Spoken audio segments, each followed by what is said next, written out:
Hello guys, welcome to More Than Just a Story, the book review section of the channel, a space for thoughtful discussion and perspective exchange. Today, our featured author is John Steinbeck, and we'll be talking about East of Eden. Let's begin with a general summary of the book. It's worth mentioning that East of Eden is a modern retelling of the biblical story of Cain and Abel. If you're not familiar with it, the story centers on two brothers, Abel, who is a shepherd, and Cain, who is a farmer. One day, each of them offers a gift to God, but God favors Abel's offering over Cain's. As a result, Cain becomes furious and begins to hold resentment toward his brother.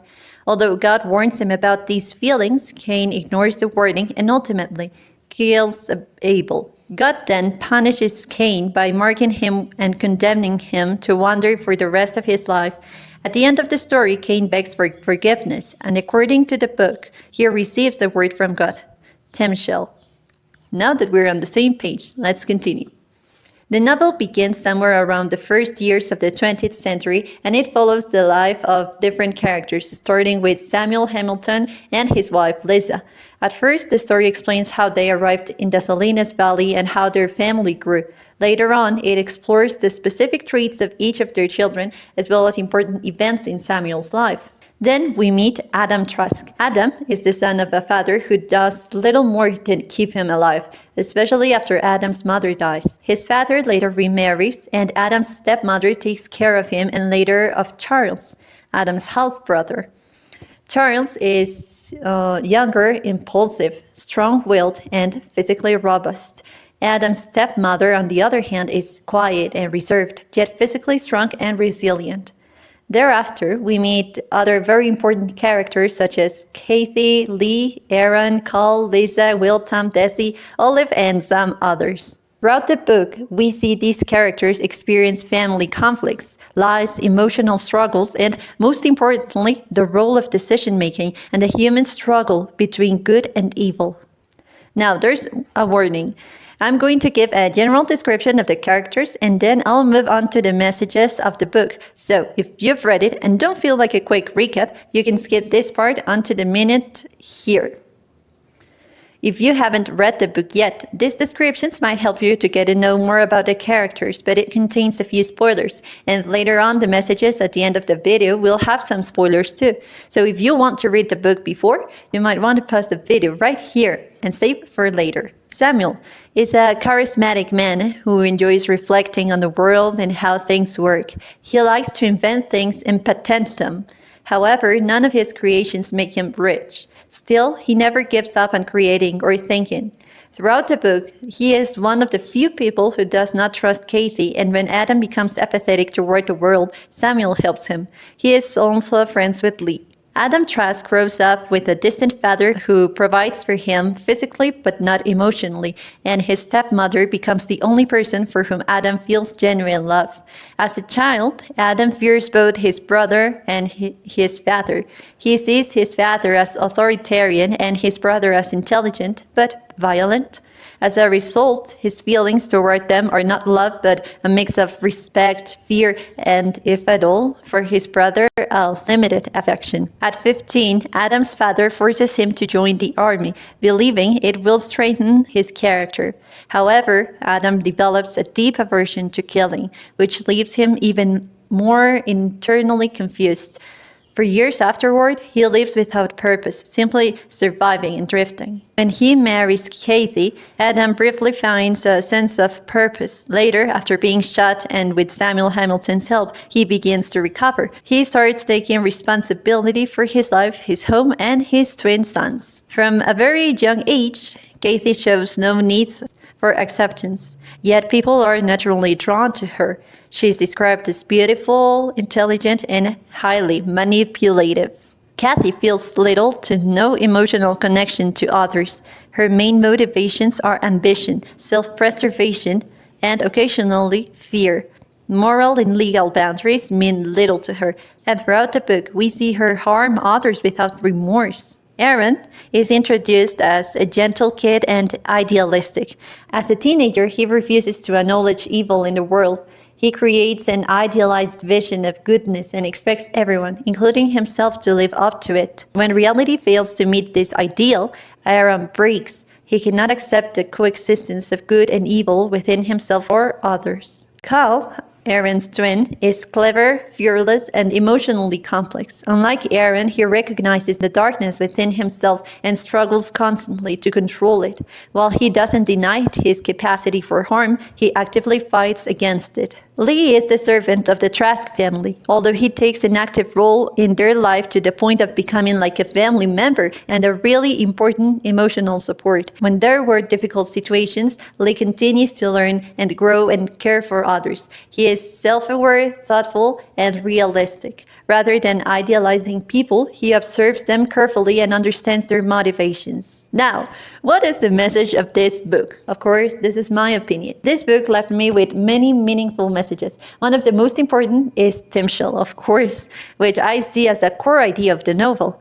It represents the ability to choose, to consciously decide to do good. Rather than discussing definitions of what is good or evil, the book emphasizes the act of choosing itself, especially the freedom to choose between good and evil. Steinbeck shows that every person, regardless of their origin, family background, or even their genes, has free will. Each individual can decide who they want to be, how they want to live, how to use their abilities, and for what purpose. The same applies to the knowledge and information they acquire throughout life. Throughout the book, almost all the characters struggle with an inner conflict between good and evil, and with the consequences of their decisions. However, the story goes beyond a simple moral fight. It represents different perspectives and shades of what this human struggle can look like. Kathy, for example, represents one extreme. She is a character who consciously chooses evil and feels no regret or guilt for her actions. She does not believe that goodness exists in human beings. And in my opinion, this idea is inconceivable to her because she lacks it herself. She expects others to be driven by hidden intentions, ambition, or selfish desires because that is how she operates. She manipulates using the people's impulses to gain control and get what she wants. What remains completely hidden from her is goodness itself. She cannot see it because she denies the possibility that good and evil can coexist in the human heart.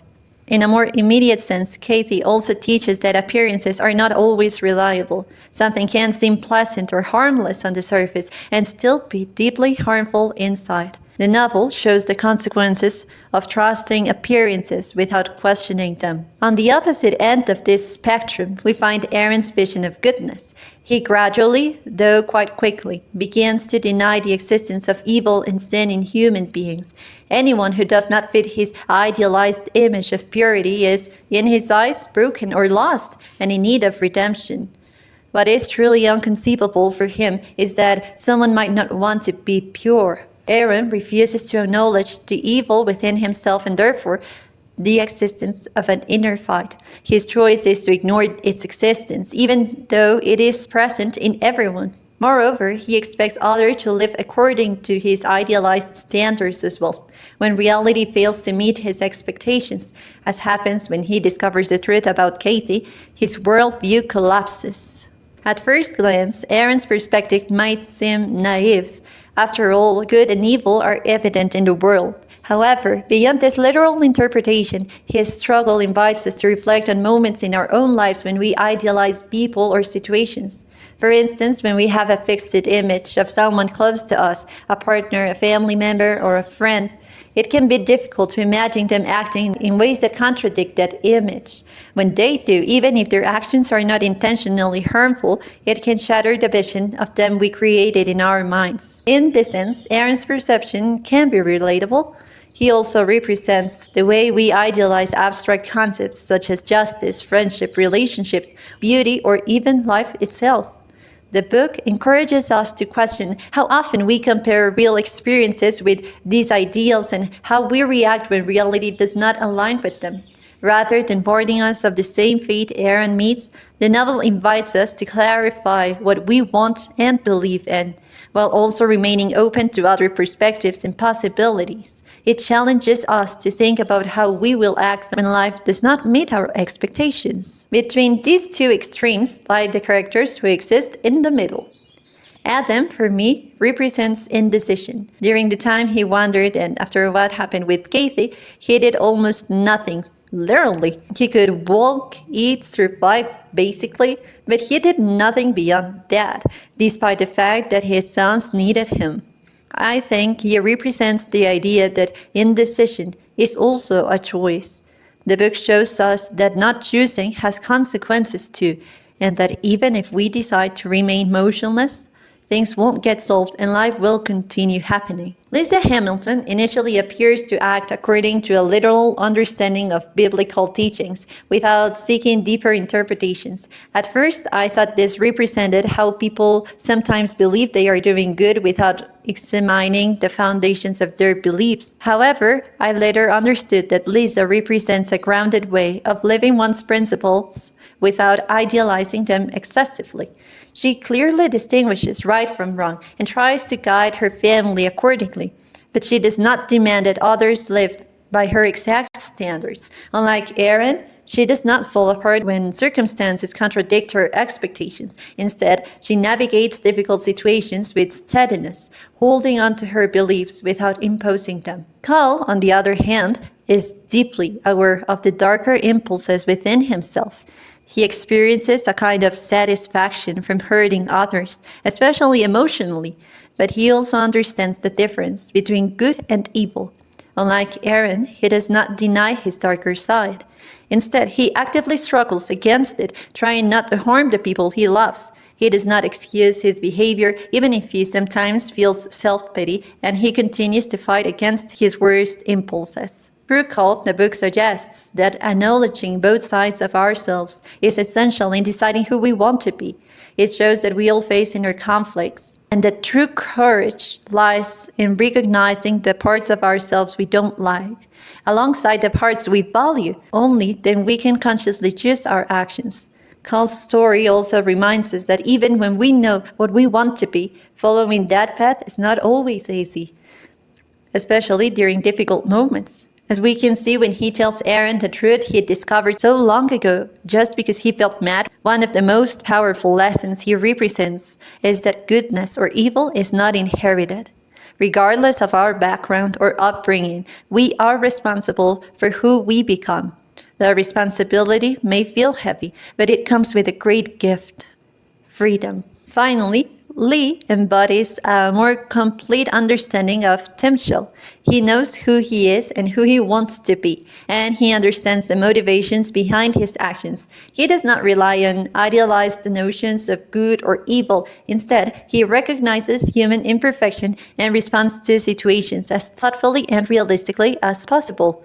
His ability to understand others, such as Kathy or Cal, comes from observing them without preconceived ideals, allowing their actions to reveal who they are. And here are some final thoughts. That is what I took from this book. There were many elements that caught my attention, which you can explore by clicking the link here or in the description below. It's another video of interesting things that I didn't explain here, but they're really interesting. You should definitely go and check it out. Okay, to be honest, I read this book slowly because some parts are quite intense, especially those involving Kathy or Adam during their hardest moments.